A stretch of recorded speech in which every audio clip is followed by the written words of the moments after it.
ជួយយកពួតគាត់កាត់វិញតែចូលមួយបញ្ញាយបាទកំគេរៀនដែរមកយើងស្ដាំគាត់ជួយទៀតរបស់រ៉ាគីម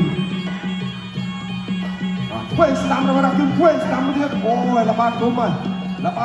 ការងារធ្ងន់ណាស់រ៉ាគីមថ្ងៃនេះគាត់អស់ពីបន្ទុកបាត់ហើយដោយសារតែធ្វើគីឡូអត់បានឥឡូវហ្នឹងគឺគាត់ត្រូវការផ្ដួលដៃគូរបស់គាត់ជុំមួយនេះឲ្យស្លាប់បើអត់ស្លាប់ទេគាត់អាចនឹងចាញ់ហើយគាត់កាត់ពីបន្ទុកស្មើនឹងរាប់បាត់ហើយពីការប្រកួតហ្នឹងត្រឹមតែ3ទឹកតែប៉ុណ្ណោះគាត់ធ្វើពីជើង2ជើងរបស់អាកូស៊ីឥឡូវរ៉ាគីមកំពុងតែទៀមស្ទង់ហើយរកប្រឡងឡៃណាមួយដែលឲ្យស្លាប់ដើម្បីរក្សាកម្លាំងផងហើយផ្ដួលដៃគូឲ្យស្លាប់ផងគាត់ឈូស្ដាំមួយទៀតគាត់ស្ដាំរបស់រ៉ាគីមអាយ៉ាចូលដើមទឹកគាត់ធ្វើសងដាក់ដៃស្ដាំមិនលឿន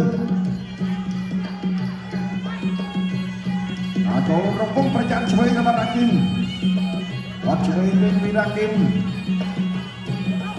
ស្ដាំរបស់រ៉ាគីមបាទបៃឆ្វេងចូលពួតគាត់កាត់វិញអូ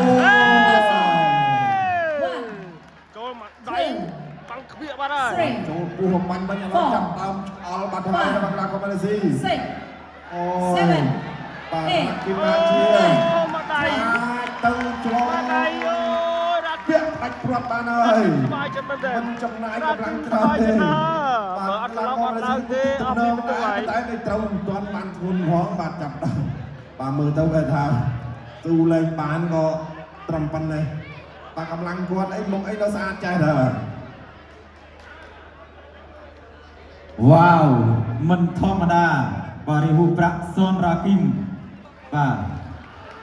ដេញបុកដាច់ទឹកមួយ